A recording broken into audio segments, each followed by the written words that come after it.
بسم اللہ الرحمن الرحیم.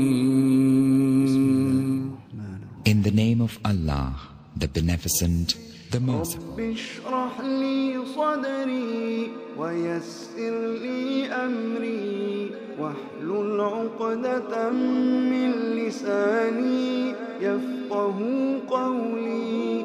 رب اشرح لي صدري ويسر لي أمري واحلل عقدة من لساني يفقه قولي. رب اشرح لي صدري. السلام علیکم ورحمۃ اللہ وبرکاتہ.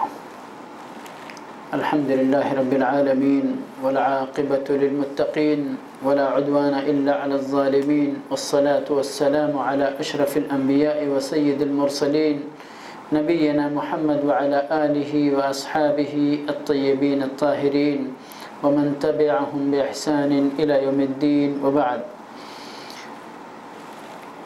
اعوذ باللہ السمیع العلیم من الشیطان الرجیم. بسم اللہ الرحمن الرحیم. انا اعطیناک الکوثر فصل لربک وانحر ان شانئک هو الابتر.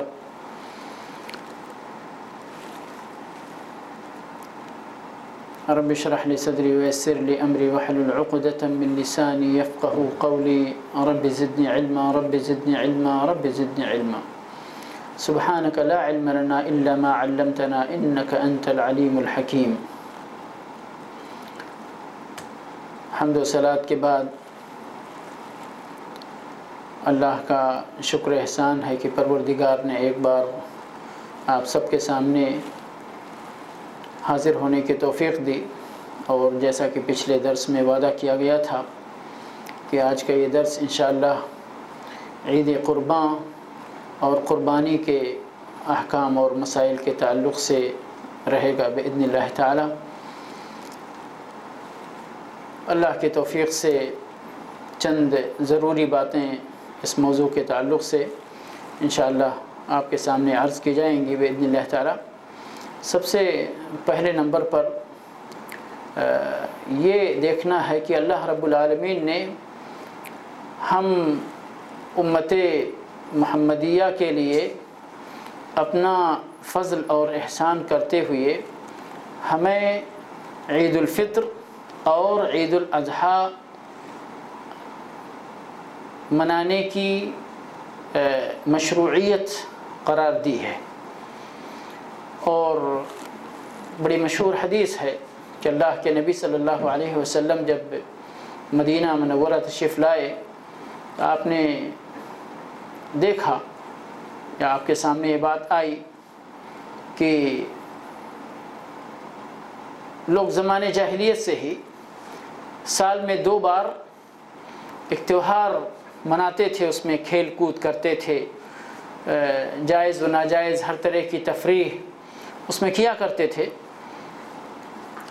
جس کو ایک نیروز کہا جاتا تھا اور ایک مہرجان کا دن کہا جاتا تھا. اور غالباً یہ نیروز سال کا پہلا دن ہوتا تھا اور اس کے 6 مہینے کے بعد دوسرا تہوار ان کو ملتا تھا. تو اللہ کے نبی صلی اللہ علیہ وسلم نے اپنے صحابہ کرام کو مخاطب فرمایا اور کہا اس سے اچھا موقع اللہ رب العالمین نے تم لوگوں کے لیے عنایت فرمایا ہے اور وہ ہے عید الفطر اور عید الاضحیٰ. اللہ رب العالمین نے ان دونوں دنوں کے بدلے اس سے بہترین موقع, اس سے بہترین عید عطا فرمائی ہے, وہ ہے عید الفطر اور عید الاضحیٰ. تو یہ عید الاضحیٰ انہی دونوں عیدوں میں سے ایک ہے. اور سبحان اللہ ہم مسلمانوں کی یہ خصوصیت ہے اور ہونی بھی چاہیے کہ ہم خوشی کے موقع پہ بھی اللہ رب العالمین کی عبادت کر کے خوش ہوتے ہیں, اللہ کا شکر بجا لاتے ہیں, کیونکہ اللہ تبارک و تعالی ہی نے ہمیں جو کچھ ہم نے نیک عمل انجام دیا ہوتا ہے اس کی توفیق پروردگار ہی کی طرف سے ہوتی ہے.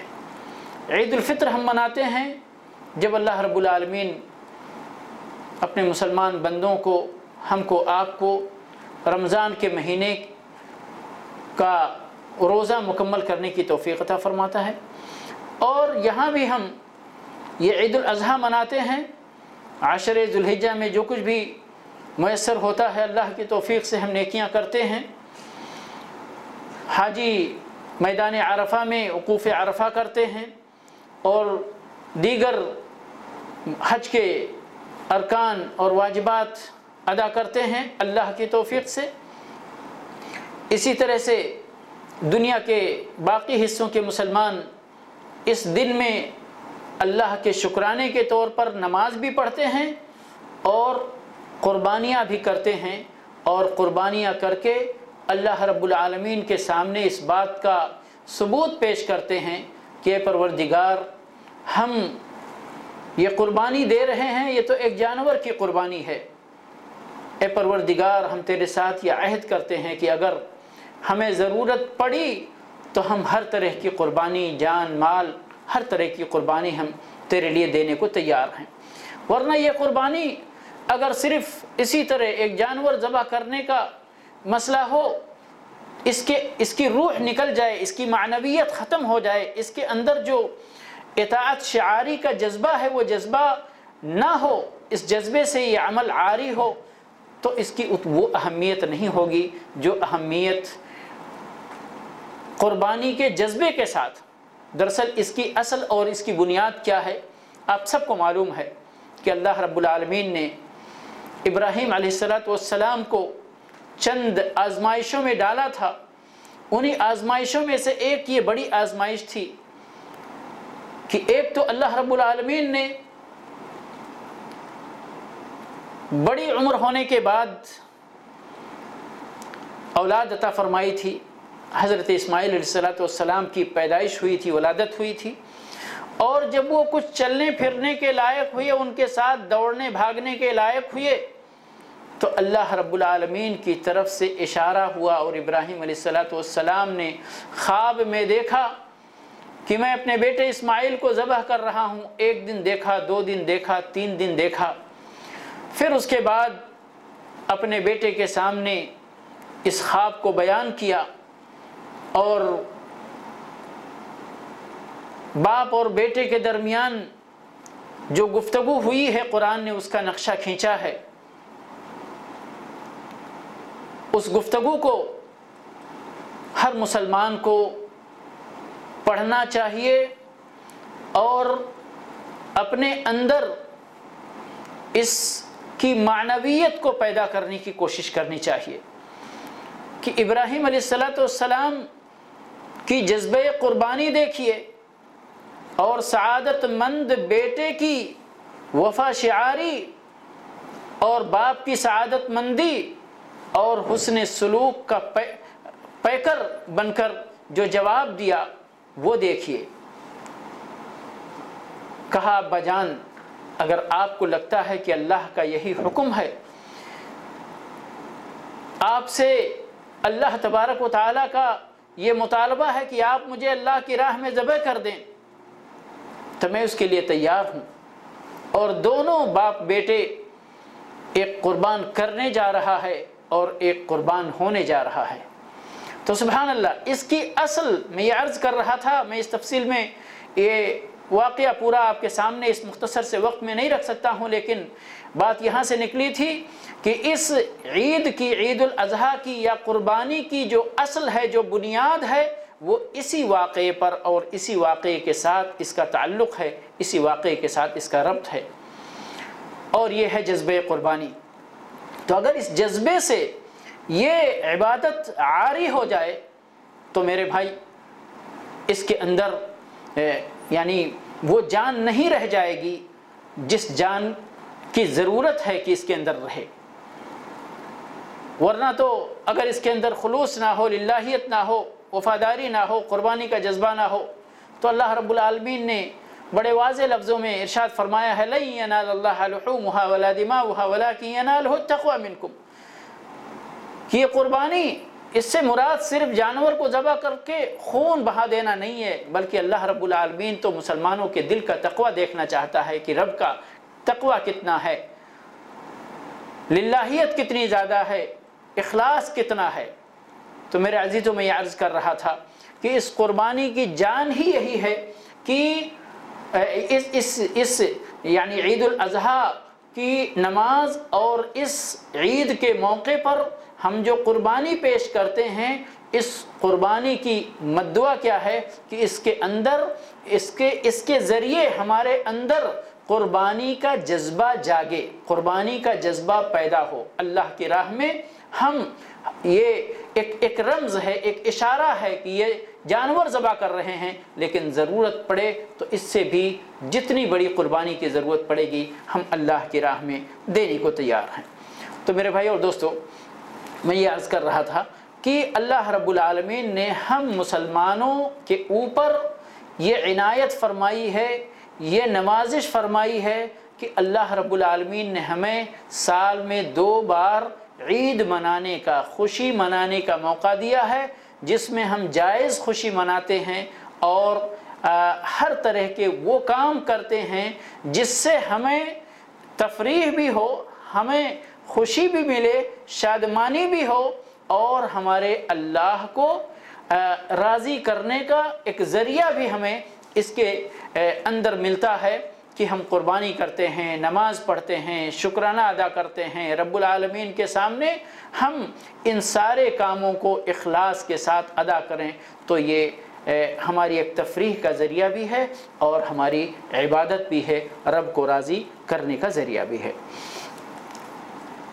اور یہاں پر ایک چیز میں اور یعنی بیان کرنا چاہتا ہوں کہ چاہے وہ عید الفطر کا مسئلہ ہو، چاہے عید الاضحیٰ کا مسئلہ ہو، چاہے حج کا معاملہ ہو، وقوف عرفہ ہو، مینا کے اندر ہو، قربانی ہو، یہ ساری چیزیں ہمارے دین کے اندر میرے بھائی اور دوستو ایک شعیرہ، ایک بڑی اجتماعی علامت کی حیثیت رکھتی ہیں کہ جن کے ذریعے ہم اللہ کو خوش بھی کرتے ہیں اور اپنی اجتماعیت کا اظہار بھی کرتے ہیں، اجتماعی قوت کا اظہار کرتے ہیں، اپنی تعداد کا اظہار کرتے ہیں، اور یہ ساری چیزیں، یہ سارے مقاصد ان عبادتوں کے اندر موجود ہیں۔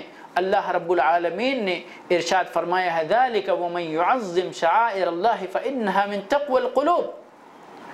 یہ ساری چیزیں اللہ کے شعائر میں سے ہیں، اور جو اللہ کے شعائر کی تعظیم کرتا ہے، اور تعظیم کرنے کا مطلب کیا ہے کہ ان چیزوں کو ہم اللہ کے لیے اخلاص کے ساتھ بجا لائیں، عمل کریں، ان پر ان کو انجام دیں، اور یہ انجام دیں گے فَإِنَّهَا مِن تَقْوَى الْقُلُوبِ، تو یہ دلوں کے تقوی کا ایک مظہر ہے۔ تو یہ شعائر ہیں، یہ مسلمانوں کا شعیرہ ہے، یہ مسلمانوں کی ایک بہت بڑی علامتی عبادت ہے جسے ہم انجام دیتے ہیں اللہ رب العالمین کو خوش کرنے کے لیے۔ تو اس طرح کے شعیرے کو ہمیں بہت ہی بطیب خاطر انجام دینا چاہیے اور اپنے رب کو خوش کرنے کے ارادے سے انجام دینا چاہیے۔ عام طور پر اگر ہم عید الاضحیٰ کی بات کریں یا عید الفطر کی بات کریں تو اس موقع پر ہم کو کیا کیا کرنا چاہیے، اس سے پہلے درس میں ہم عشرِ ذو الحجہ کے تعلق سے گفتگو میں یہ باتیں بیان کر چکے ہیں کہ عشرِ ذو الحجہ میں ہم کو کیا کیا کرنا چاہیے اللہ کو خوش کرنے کے لیے۔ انہی میں سے یعنی یہ جو 10 تاریخ ہے یہ بھی عشرِ ذو الحجہ کے یعنی میں سے ایک دن ہے، اور یہ آخری دن ہے عشرِ ذو الحجہ کا۔ اس دن اللہ رب العالمین کو سب سے پسندیدہ جو عمل ہے وہ قربانی کرنے کا عمل ہے۔ اللہ کے لیے ہم دوگانہ نماز بھی 2 رکعت ادا کرتے ہیں اور قربانی بھی کرتے ہیں۔ تو یہ ہمارے جو کرنے کے کام ہیں۔ اب رہی بات عید الاضحیٰ کی، اگر عید قربانی کی بات ہم کریں تو اس کے اندر عید کی حیثیت سے ہمیں کیا کیا کرنا چاہیے۔ عید الفطر میں جو کام مسنون ہیں ایک مسلمان آدمی کے لیے کہ اس کو غسل کرنا چاہیے، اور اس سے بھی پہلے سب سے بڑی بات ہے تکبیر، اللہ کی کبریائی بیان کرنی چاہیے۔ اللہ کی کبریائی، اللہ اکبر اللہ اکبر اللہ اکبر لا الہ الا اللہ واللہ اکبر اللہ اکبر وللہ الحمد، اللہ اکبر کبیرہ والحمد للہ کثیرہ وسبحان اللہ بکرۃ واصیلا۔ یہ یہ اور اس طرح کے یعنی مختلف صیغے کے ساتھ ہم اللہ رب العالمین کی کبریائی بیان کریں۔ عید الاضحیٰ میں بیان کر چکا ہوں کہ دو طرح کی تکبیر، یعنی تکبیر بیان کرنے کے اللہ رب العالمین کی کبریائی اور بڑائی بیان کرنے کے دو انداز ہیں، دو طریقے ہیں۔ ایک کو تکبیر مطلق کہا گیا ہے اور ایک کو تکبیر مقید کہا گیا ہے۔ مطلق کا مطلب ہے ذو الحجہ کا عشرہ جیسے شروع ہوتا ہے، ہم 24 گھنٹے جب چاہیں اٹھتے بیٹھتے سوتے جاگتے نماز کے بعد نماز سے پہلے اللہ اکبر اللہ کی تکبیر بیان کریں، یہ ہے تکبیر مطلق، اور اس کا سلسلہ جاری رہے گا یہاں تک کہ ذو الحجہ کا 13 تاریخ ختم ہوگا۔ ذو الحجہ کی 13 تاریخ مغرب کے وقت یہ سلسلہ منقطع ہوگا، لیکن اللہ کا ذکر کرنے کا سلسلہ ہماری زندگی کے ساتھ منقطع نہیں ہونا چاہیے، یہ بات ہمیں نوٹ رکھنا چاہیے۔ تو یہ تکبیر مقید مطلق کی بات ہو گئی۔ تکبیر مقید کے سلسلے میں نے بتایا تھا کہ حاجی کے سلسلے میں اور غیر حاجی کے سلسلے میں تھوڑا سا فرق ہے ڈیوریشن کا۔ غیر حاجی کے لیے یوم عرفہ کے فجر کے ٹائم سے تکبیر مقید کا وقت شروع ہو جاتا ہے، اور تکبیر مقید کا مطلب یہ ہے کہ ہر نماز کے بعد آپ مختصر ذکر و اذکار کرنے کے بعد نماز کے بعد پابندی کے ساتھ اللہ اکبر آپ کہیں، یعنی اللہ کی کبریائی اور اللہ کی تکبیر بیان کریں ہر نماز کے بعد۔ اس کو کہتے ہیں تکبیر مقید۔ یہاں عام بھی ہے، آپ 24 گھنٹے بھی کریں، لیکن نماز کے بعد بھی آپ کو کرتے رہنا ہے، اس کو تکبیر مقید بولتے ہیں۔ حاجی کے حق میں وہ 10 تاریخ کو شروع ہوتا ہے ظہر کی نماز سے تکبیر مقید کا وقت۔ تو یہ تکبیر بیان کرنا عید الفطر میں کب ہے؟ شوال کا چاند جب نظر آتا ہے اس وقت سے تکبیر شروع ہوتی ہے، اور نماز سے فراغت تک یا نماز تک جو ہے تکبیر بیان کرتے ہیں اللہ اکبر۔ اسی طرح سے صیغے وہی ہیں جو ہم عید الاضحیٰ میں بیان کریں گے، جو عید الفطر میں بیان کریں گے، اور مختلف صیغے وارد ہیں۔ چونکہ اللہ کے نبی صلی اللہ علیہ وسلم سے کوئی خاص صیغہ یعنی خاص کلمات مأثور نہیں ہیں، اس لیے اس کے اندر آزادی ہے۔ جن کلمات کے ساتھ بھی ہم اللہ کی تکبیر بیان کریں گے انشاءاللہ اللہ کے یہاں وہ قابل قبول ہوگا، اس میں کوئی حرج کی بات نہیں۔ باقی اور باتیں اگر دیکھی جائیں تو جو عید الفطر میں ہے وہی عید الاضحیٰ میں چند یا ایک ہی کہ ہم اگر اس کو محصور کرنا چاہیں تو ایک فرق کہہ سکتے ہیں ہم۔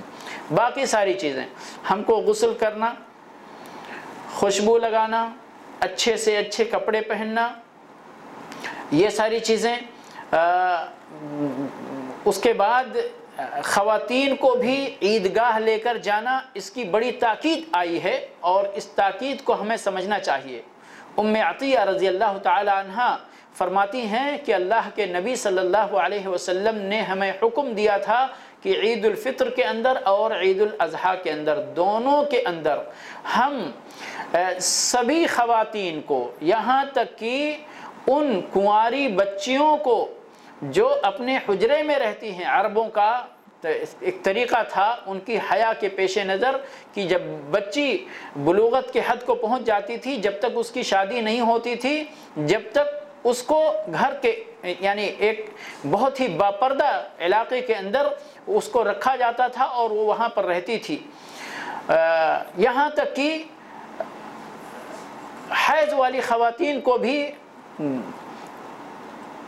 اللہ کے نبی صلی اللہ علیہ وسلم نے عیدگاہ جانے کا حکم فرمایا کہ وہ بھی جائیں عیدگاہ، لیکن نماز نہیں پڑھیں گی، چونکہ اس حالت میں نماز نہیں پڑھ سکتی اس لیے وہ نماز نہیں پڑھیں گی، یعتزلن الصلاۃ، نماز سے الگ رہیں گی، لیکن یشہدن الخیر ویشہدن الدعوہ او دعوت المسلمین، وہ بھلائی جو عیدگاہ جانے میں مسلمانوں کو حاصل ہوتی ہے وہ بھلائی ان کو بھی ملے گی، اور مسلمان جو وہ عیدگاہ میں جا کر اجتماعی دعا کرتے ہیں وہ اجتماعی دعا میں وہ بھی شریک ہوں گی۔ فرمایا کہ کبھی کسی خاتون کے پاس، کسی بچی کے پاس دوپٹہ نہیں ہوتا ہے، وہ گھر میں رہتی ہے تو اتنا مسئلہ نہیں ہے، لیکن ابھی اس کو باہر جانا ہے، کیا کرے؟ حجاب نہیں ہے۔ اللہ کے نبی صلی اللہ علیہ وسلم نے فرمایا کہ اپنے کسی بہن کے حجاب میں شرکت کر کے وہ عیدگاہ جائے، کوئی بہن اس کو اپنے حجاب میں، اپنی چادر میں، یعنی ایک ہی چادر دو خاتون لپیٹ کر جائیں عیدگاہ، لیکن جائیں، کیونکہ بہت بڑا خیر ان کے انتظار میں ہے جو ان کو عیدگاہ جانے سے ہی حاصل ہوگا۔ تو یہاں پر یہ چیز بہت اہم ہے جو بہت کم لوگ سمجھتے ہیں۔ اللہ رب العالمین ہم سب کو اپنا دین سمجھنے کی توفیق عطا فرمائے۔ تو یہ ساری باتیں جو عید کی سنتیں ہیں وہ عید الفطر کی اور عید الاضحیٰ کی سیم ہے۔ صرف یہاں پر اللہ کے نبی صلی اللہ علیہ وسلم کی سنت کہ عید الفطر میں آپ چند تعداد میں کھجور کھا کے عیدگاہ کے لیے نکلتے تھے، اور عید الاضحیٰ کے موقع پر آپ خالی پیٹ عیدگاہ جاتے تھے، کچھ کھائے بغیر۔ اس کو کچھ لوگ روزہ کہتے ہیں، یہ قربانی کے دن کا روزہ ہے۔ دراصل یہ روزہ نہیں ہے، جس طرح میں بیان کر رہا ہوں کہ یہی عیدگاہ نکلنے کے تعلق سے نبی صلی اللہ علیہ وسلم کی سنت ہے کہ عید الفطر میں آپ تعداد میں 1 3 5 7 جتنی بھی آپ کو خواہش ہوتی تھی تعداد میں کھجور کھا کر جاتے تھے، اور عید الاضحیٰ میں آپ کچھ کھائے بغیر جاتے تھے، نماز سے فارغ ہو کر واپس آ کر اپنی قربانی کے گوشت سے اس دن کے کھانے کا آغاز کرتے تھے۔ یہ نبی صلی اللہ علیہ وسلم کی سنت تھی۔ وہاں جانے کے بعد جو نماز کا طریقہ ہے، عید الفطر کا جو طریقہ ہے، بالکل یہی طریقہ عید الاضحیٰ کا بھی ہے۔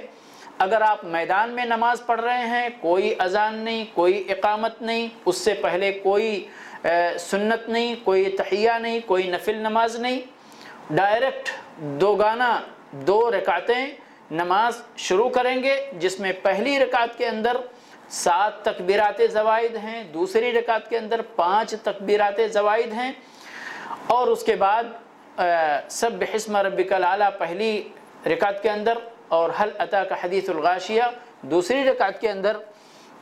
یہ پڑھنا نبی صلی اللہ علیہ وسلم کی سنت ہے، پڑھنا بہتر ہے، نہیں تو امام صاحب جو کچھ بھی پڑھیں جائز ہے، کوئی حرج کی بات نہیں ہے۔ یہاں بھی ایک راستے سے جانا اور دوسرے راستے سے واپس آنا، یہ نبی صلی اللہ علیہ وسلم کی سنت ہے۔ تکبیر بیان کرتے جانا، تکبیر اللہ اکبر کہتے جانا، اللہ اکبر کہتے ہوئے واپس آنا، یہ ساری چیزیں ایک مسلمان کے لیے عید الفطر کی یا عید الاضحیٰ کی سنتوں میں سے ہیں۔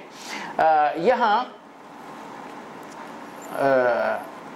ایک تنبیہ، بہت سارے بھائیوں کو اعتراض ہوتا ہے اور وہ یہ سمجھتے کہ جیسے اصل جو سنت ہے عیدین کو، عید الفطر اور عید الاضحیٰ، وہ میدان میں ادا کرنے کی، عیدگاہ میں ادا کرنا ہے، جو کھلی جگہ، شہر سے باہر یا شہر کے اندر جہاں بھی کھلی جگہ ہے، کھلی جگہ۔ مسجدوں کے اندر صرف عذر کے طور پر عیدین کی نماز ادا کی جانی چاہیے، بارش ہو رہی ہے یا اور کوئی پریشانی ہے، تو اس طرح سے۔ اب یہاں اگر آپ مسجد کے اندر کسی بھی وجہ سے، جو بھی آج سسٹم رائج ہے کہ بہت سارے جامع مسجدوں کے اندر عیدین کی نماز ہو رہی ہے، اب مسجد میں جاتے ہیں تو بھی یہی تصور کرتے کہ ہمارے لیے یہاں پر سنت پڑھنا جائز نہیں ہے، سنت پڑھنا حتیٰ کہ تحیۃ المسجد پڑھنا جائز نہیں ہے، کیونکہ عید پڑھنے کے لیے یہاں آئے ہیں۔ دراصل اس تحیۃ المسجد کا جو آپ اس مسجد میں، اس جامع میں جانے کی وجہ سے پڑھیں گے، اس کا عید کی نماز سے کوئی تعلق نہیں ہے، عید کی سنتوں سے اس کا کوئی تعلق نہیں۔ اگر آپ عیدگاہ کے اندر نماز پڑھیں گے تو واقعی کوئی تحیۃ المسجد، کوئی نفل کی نماز نہیں ہے، لیکن چونکہ آپ اس نماز عید الفطر یا عید الاضحیٰ کی ادائیگی کے لیے ابھی مسجد کے اندر داخل ہوئے ہیں اور ابھی آپ کو نماز نہیں پڑھنا ہے، انتظار کرنا ہے، انتظار کرنے کے لیے آپ کو مسجد میں بیٹھنا ہے، تو اس لیے نبی صلی اللہ علیہ وسلم کا حکم ہے اذا دخل احدکم المسجد فلا یجلس حتی یصلی رکعتین، کہ جب تم میں سے کوئی بندہ مسجد کے اندر داخل ہو تو اس وقت تک مسجد میں نہ بیٹھے جب تک کہ 2 رکعت نماز ادا نہ کر لے۔ تو اس وجہ سے اس حدیث پر عمل کرتے ہوئے آپ 2 رکعت تحیۃ المسجد پڑھیں اور پھر مسجد میں بیٹھیں۔ اس 2 رکعت نماز کا عید الفطر کی نماز یا عید الاضحیٰ کی نماز سے کوئی رشتہ نہیں ہے، یہ مسجد کا تحیہ ہے جو آپ پڑھیں گے۔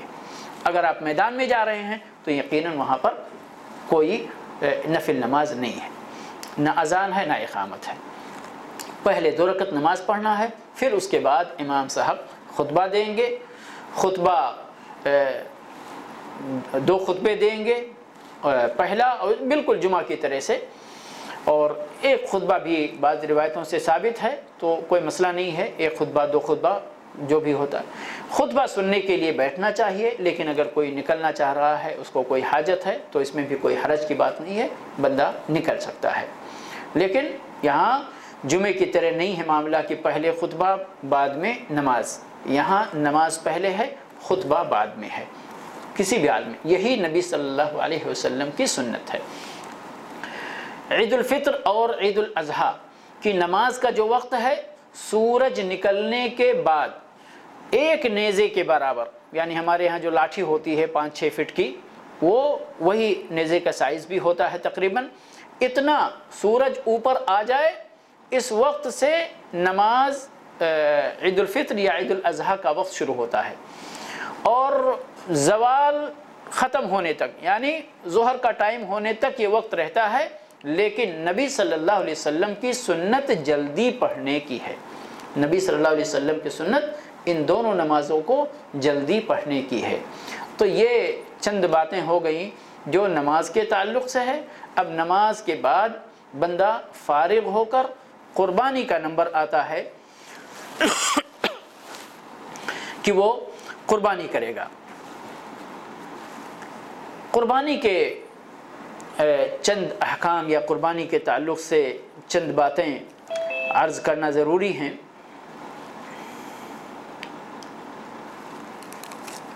سب سے پہلی بات، قربانی ہے کیا چیز اور قربانی کی بنیاد اس کی میں بتا چکا ہوں۔ اللہ کے نبی صلی اللہ علیہ وسلم نے فرمایا ہے سنت ابیکم ابراہیم، کہ یہ قربانی کیا ہے؟ تمہارے باپ ابراہیم علیہ السلام کی سنت ہے، اور یہ واقعہ قرآن کے ذریعے، نبی صلی اللہ علیہ وسلم کی احادیث کے ذریعے یعنی زبان زد عام و خاص ہے، اور کوئی ڈھکی چھپی بات نہیں ہے۔ میں نے جو بات ابھی تھوڑی دیر پہلے بیان کیا تھا کہ یہ ابراہیم علیہ السلام نے اپنے صاحبزادے اسماعیل علیہ السلام کی قربانی کی آزمائش کو پوری کی تو اللہ رب العالمین نے ان کے اس واقعے کو، اس قربانی کے اس واقعے کو تا قیامت اس قربانی کے عبادت کے ذریعے اور اس شعیرے کے ذریعے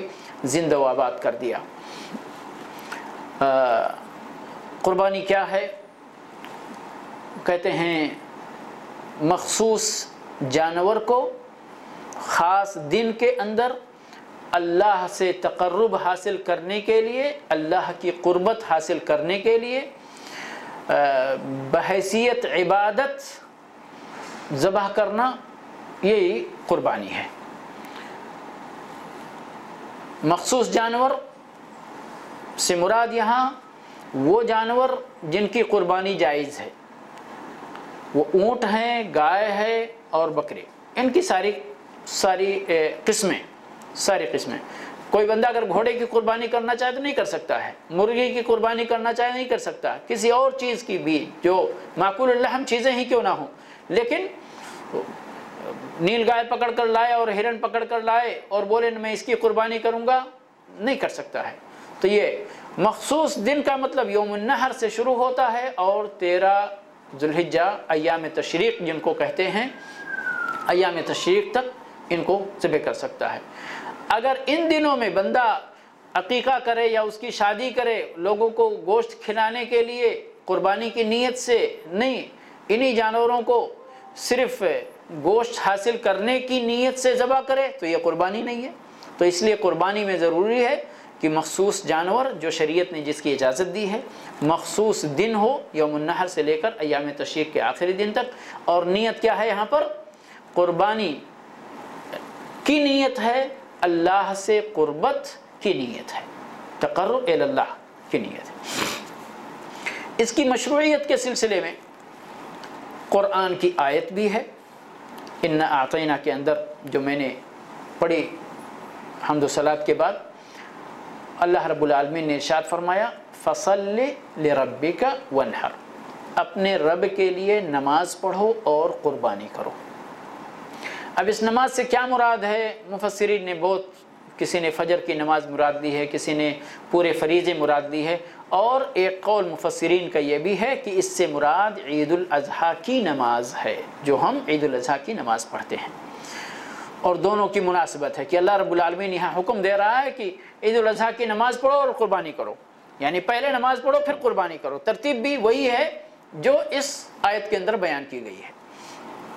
تو یہ آیت ہے، اور اس کے علاوہ حضرت انس ابن مالک رضی اللہ تعالی عنہ کی روایت ہے کہ اللہ کے نبی صلی اللہ علیہ وسلم 10 سال تک مدینہ میں آپ باحیات رہے اور ہر سال آپ قربانی کرتے رہے۔ اور ایک روایت میں ہے کہ اللہ کے نبی صلی اللہ علیہ وسلم نے 2 کبشے کا، 2 میڑھے کا، دمبے کا کی قربانی کی آپ نے، اور یعنی وہ دمبے بڑے ہی اچھے خوبصورت اور املحین، اور بعض روایتوں میں اقرنین کا بھی لفظ آتا ہے کہ ان صفات کے حامل دمبے کو آپ صلی اللہ علیہ وسلم نے ذبح کیا۔ کیسے ذبح کیا اس میں کیفیت بھی بیان فرمائی ہے۔ ذبحہما بیدی، آپ صلی اللہ علیہ وسلم نے اپنے دست مبارک سے ذبح کیا، اور آپ نے بسم اللہ سم اللہ وکبر، یعنی بسم اللہ کہا، اللہ کی تکبیر بیان فرمائی، اور اپنے ہاتھوں سے ذبح فرمایا، اپنے پیر کو دمبے کے سینے کے اوپر رکھا تاکہ وہ بھاگے نہیں، اور اس کو آپ صلی اللہ علیہ وسلم نے ذبح فرمایا۔ تو قرآن کے ذریعے اور نبی صلی اللہ علیہ وسلم کے فرمان کے ذریعے، احادیث کے ذریعے اس کی مشروعیت ثابت ہے۔ رہی بات یہ کہ اس کا حکم کیا ہے، کیا یہ واجب ہے، فرض ہے یا سنت ہے، کیا ہے، اس کے سلسلے میں علماء اور ائمہ کرام کے درمیان تھوڑا اختلاف پایا جاتا ہے۔ کسی نے کہا واجب ہے، اور جس میں بھی بڑے جلیل القدر علماء شامل ہیں، جیسے ابن تیمیہ رحمۃ اللہ علیہ کا نام لیا جاتا ہے کہ انہوں نے کہا یہ واجب ہے، اور بعض علماء کرام نے کہا کہ یہ فرض کفایہ ہے، اور بعض نے کہا سنت مؤکدہ ہے۔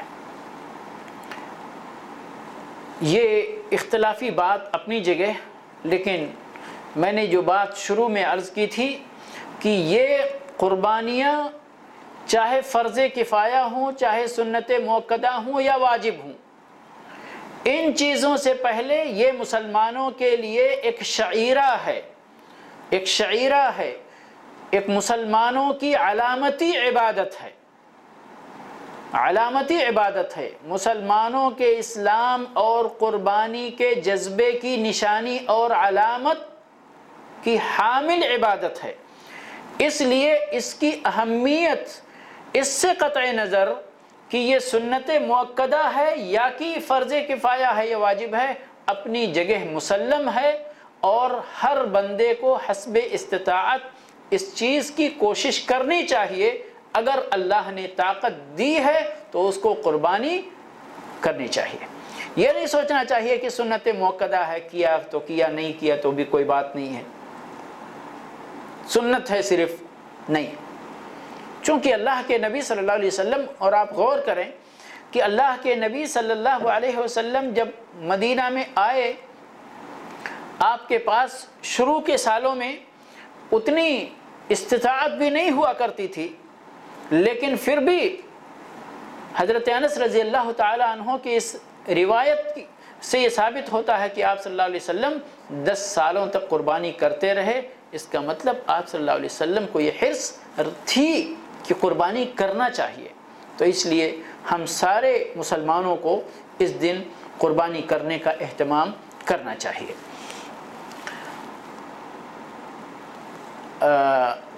قربانی کے جانور کی شرطیں کیا ہونی چاہیے، اس کا وقت کیا ہے، اور ذبح کرنے کے بعد اس قربانی کے گوشت کے ساتھ کیا کیا جائے، قربانی کی دعا کیا ہے، یہ چند کیونکہ وقت ختم ہو رہا ہے، چند باتیں میں اختصار کے ساتھ بیان کرنے کی کوشش کرتا ہوں۔ دیکھیں، قربانی کے جانور کی شرط، سب سے پہلے تو شرط یہ ہے کہ وہ بہیمۃ الانعام میں سے ہو، بہیمۃ الانعام میں سے ہو۔ مفسرین نے تفسیر، متفقہ تفسیر ہے اس بات کی کہ بہیمۃ الانعام سے مراد اونٹ اور اونٹ کی ساری قسمیں، گائے اور گائے کی ساری قسمیں، بکرے اور بکری کی ساری قسمیں۔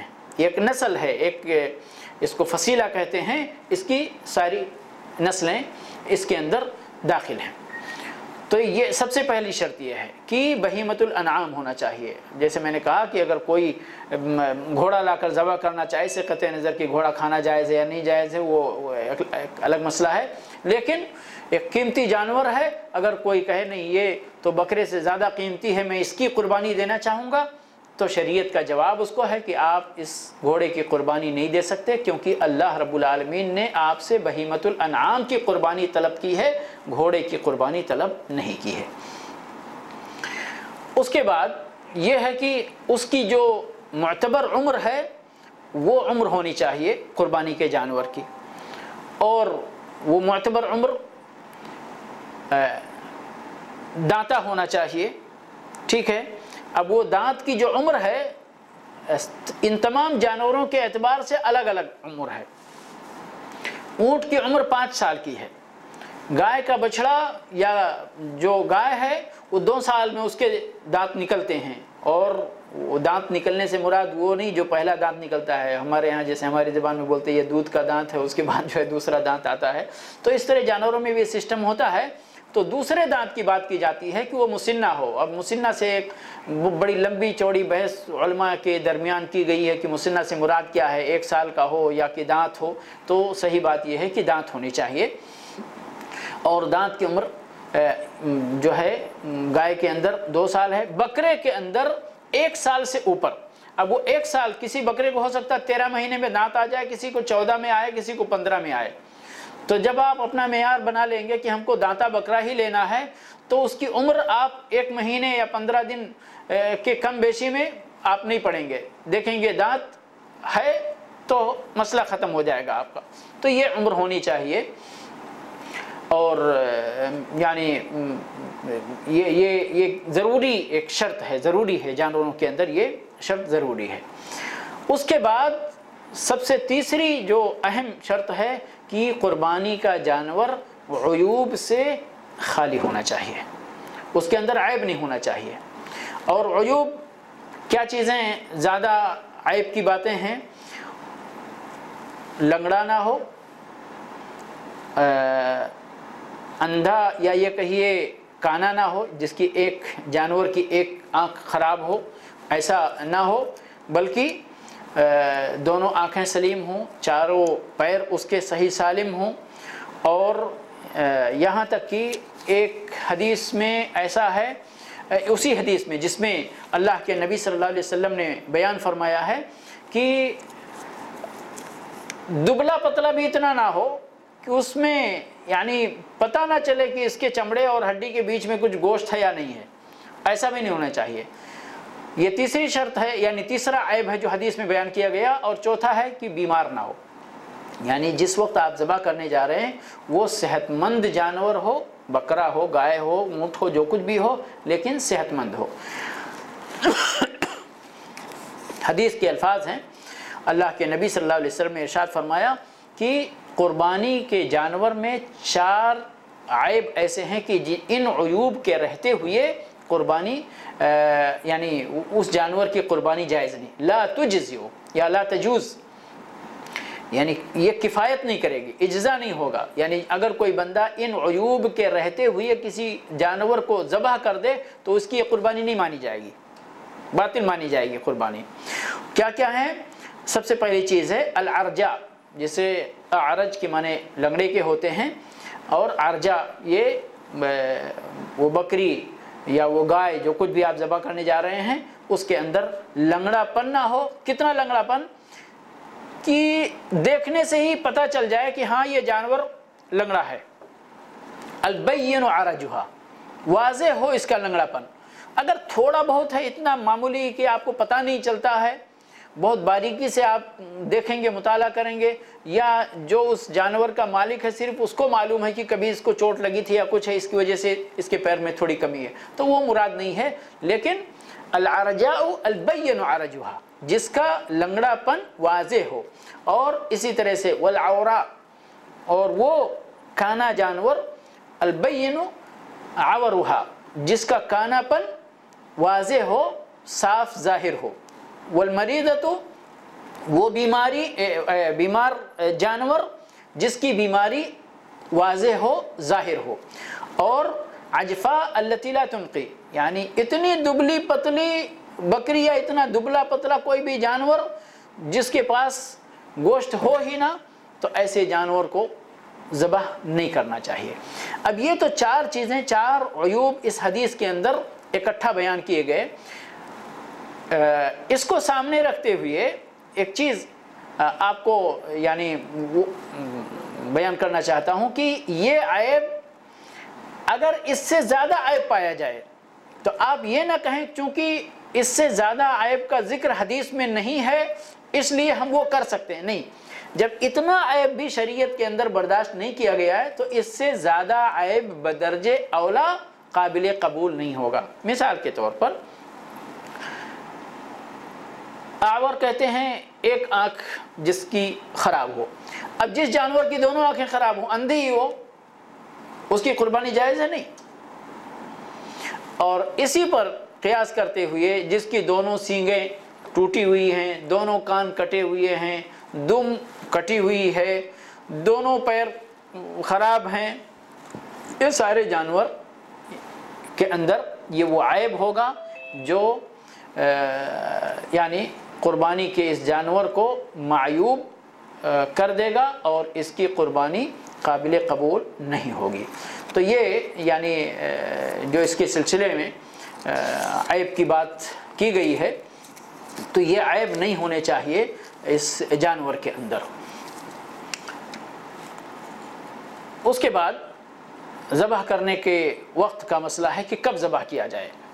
بڑی صاف حدیث اللہ کے نبی صلی اللہ علیہ وسلم کی ہے اس سلسلے میں کہ جس نے نماز سے پہلے ذبح کر دیا تو ایک روایت میں ہے کہ اس نے گوشت کھانے کے لیے ذبح کیا، یعنی اس کی قربانی نہیں مانی جائے گی۔ اور جس نے نماز پڑھنے کے بعد، عید الاضحیٰ کی نماز سے فارغ ہونے کے بعد قربانی کی تو وہ مسلمانوں کی اس سنت کو، اس شعیرے کو اس نے پا لیا اور اس کی قربانی مکمل ہو گئی۔ تو یہ وقت کون سا ہے؟ نماز کی ادائیگی کے بعد۔ اب نماز جس جگہ جتنے وقت میں بھی پڑھی جا رہی ہے، چونکہ وقت میں کشادگی ہے تو اس لیے جس وقت میں بھی آپ جہاں پر ہیں وہاں پر نماز جس وقت میں پڑھی جا رہی ہے، نماز سے فارغ ہونے کے بعد آپ قربانی کر سکیں گے، اس سے پہلے نہیں۔ ہاں، جہاں پر مثال کے طور پر میں نے غالباً شیخ ابن باز رحمۃ اللہ علیہ کا کوئی فتویٰ ہے وہاں پر کہ جیسے یہاں پر بدو لوگ رہتے ہیں، اب بدو لوگ کسی نے یہاں اپنا ٹینٹ لگایا ہوا ہے، کسی نے وہاں اپنا ٹینٹ لگایا ہوا ہے، وہاں پر تو نماز نہیں ہوتی ہے، وہ لوگ مسافر کے حکم میں بھی ہوتے ہیں، وہ نماز پڑھتے بھی نہیں ہیں، لیکن اگر ان میں سے کوئی بندہ قربانی کرنا چاہتا ہے تو وہ کیا کرے گا؟ اس کے لیے کیا وقت ہوگا؟ تو شیخ محترم نے اللہ رحم فرمائے کہا کہ نماز کے وقت کا جو یہاں وقت ہے، مشہور معروف وقت، اس وقت کا اندازہ لگا کر لوگوں کے نماز سے فارغ ہونے کا اندازہ جب اس کو ہو جائے گا کہ ابھی لوگ نماز سے فارغ ہو چکے ہوں گے تو پھر وہ قربانی کر سکتا ہے۔ لیکن یہ اس کے حق میں جس کے اوپر نماز نہیں ہے۔ لیکن جو لوگ باقاعدہ شہر میں ہیں یا گاؤں میں ہیں جہاں پہ نماز ہو رہی ہے، جس ملک میں اب یہاں پر اتنی جلدی نماز ہوتی ہے، ہمارے ملکوں میں 8 بجے 9 بجے جی مطلب جس الگ الگ ٹائم ہوتا ہے تو وہاں یہ نہ کہے کہ سعودی میں تو اتنے بجے ہی نماز پڑھ لیتے ہیں اس لیے ہم کر سکتے ہیں، نہیں، جس جگہ آپ ہیں اس جگہ نماز کا جب وقت ہو جائے یا ختم ہو جائے نماز تب آپ وہاں پر قربانی کریں، ورنہ تو آپ کی قربانی قابل قبول نہیں ہوگی۔ قربانی ذبح کرنے کے بعد یہ گوشت کا مسئلہ بہت ہوتا ہے اور اس میں بھی بڑا سوال پیدا ہوتا ہے. دیکھیے سنت کیا ہے وہ میں بتا دیتا ہوں، اور باقی چیزوں میں آزادی ہے. سنت یہ ہے کہ آپ قربانی کرنے والا بندہ خود قربانی کا گوشت کھائے، کیونکہ اللہ رب العالمین نے فرمایا فَكُلُوا مِنْهَا وَأَطْعِمُوا الْبَائِسَ الْفَقِيرَ، خود بھی کھاؤ اور فقراء اور مساکین کو بھی کھلاؤ. خود کھانے کا ذکر ہے اور کھلانے کا بھی ذکر ہے.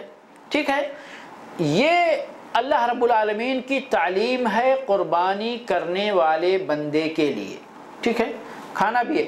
اب اگر کسی نے پوری قربانی کا پورا بکرا صدقہ کر دیا تو اس تعلیم کی خلاف ورزی اس کے اندر بھی ہے، اور اگر پورا کھا لیا تو اس تعلیم کی خلاف ورزی اس کے اندر بھی ہے.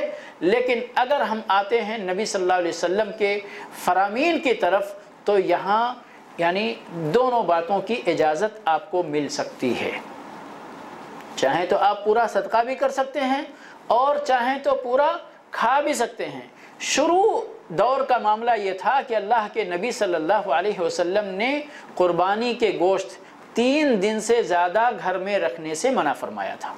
ذخیرہ اندوزی ممنوع تھا، لیکن اور اس کے بارے میں علماء نے کہا ہے کہ اس کا فلسفہ، اس کی حکمت یہ تھی کہ لوگ عام طور پر اس وقت لوگوں کے پاس یعنی مالی خوشحالی نہیں تھی بلکہ تنگی تھی، تو بہت سارے لوگوں کو گوشت کھانے کو نہیں ملتا تھا. اس قربانی کے ذریعے اللہ کے نبی صلی اللہ علیہ وسلم نے یہ چاہا کہ بہت سارے لوگوں کے پاس یا زیادہ سے زیادہ تعداد میں لوگوں کے پاس قربانی کا گوشت پہنچ جائے تو سارے لوگ اس خوشی میں شریک ہوں گے اور ان کو بھی گوشت کھانے کو مل جائے گا. لیکن اب 3 دن سے زیادہ اگر نہیں رکھ سکتے تو اس کا مطلب یا تو کھاؤ یا تو کھلاؤ. آج کی طرح تو اس وقت یعنی فریز بھی نہیں تھے، لوگ سکھا کر رکھتے تھے. یہ ہے کہ 3 دن کے اندر ہی تو اب کتنا کھا لیں گے. اگر اونٹ کسی نے ذبح کیا یا بکرا تو اس کا مطلب یہ ہے کہ آپ کو یا تو 3 دن کے اندر جتنا کھا سکتے اتنا کھاؤ، باقی لوگوں کے اندر بانٹ کر ختم کرو. لیکن ایک وقت آیا جب خوشحالی ہو گئی تو آپ نے فرمایا کہ اب وہ پابندی ختم ہو گئی. جو رکھنا چاہتا ہے وہ رکھے، جو کھانا چاہتا ہے کھلانا چاہتا ہے وہ. لیکن علماء نے ایک یعنی استحباب یاد رکھیں، یہ واجب نہیں ہے، ضروری نہیں ہے، اچھا ہے کہ اس کو، اور اسلاف نے اس کو پسند کیا ہے کہ قربانی کو 3 حصوں میں تقسیم کیا جائے.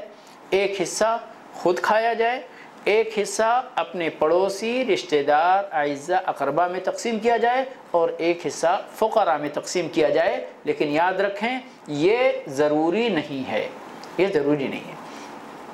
دعا کے سلسلے میں بہت سوال ہوتا ہے کہ کیا دعا پڑھی جائے قربانی کرنے کے وقت. اور ہمارے ہاں آپ دیکھیں گے کتابوں کے اندر باقاعدہ انی وجہت وجہیہ یہ آیت اور ان صلاتی قل ان صلاتی و نسکی و محیای و مماتی، یہ آیت، یہ دونوں آیتیں اکٹھی کر کے جو ہے دعا کے طور پر لوگ پڑھتے ہیں. کوئی ثبوت میرے علم کے حد تک نہیں ہے کہ یہ سوائے اس کے کہ اس آیت کے اندر ایک مناسبت پائی جاتی ہے. یہ ابراہیم علیہ السلام کا اعلان ہے اپنے عقیدے کے سلسلے میں کہ میں دنیا کے اندر پائے جانے والے تمام معبودان باطلہ سے اپنا رشتہ توڑ کر صرف اور صرف اپنا رشتہ اپنے اللہ کے ساتھ، اپنے خالق و مالک کے ساتھ استوار کرتا ہوں. میری پوری قل ان صلاتی و نسکی و محیای و مماتی للہ رب العالمین، سب کچھ ہماری زندگی، موت، ہماری قربانی، ہماری مالی عبادتیں، بدنی عبادتیں، سب کچھ اللہ کے لیے ہیں. تو ایک مناسبت کے طور پر کوئی کہے، لیکن کسی کو یہ نہیں کہہ سکتا کہ اس موقع کی یہ دعا پڑھنے کی ہے، کیونکہ کسی کو بھی شریعت میں تشریع کی اجازت نہیں ہے سوائے اللہ اور اس کے رسول صلی اللہ علیہ وسلم کے.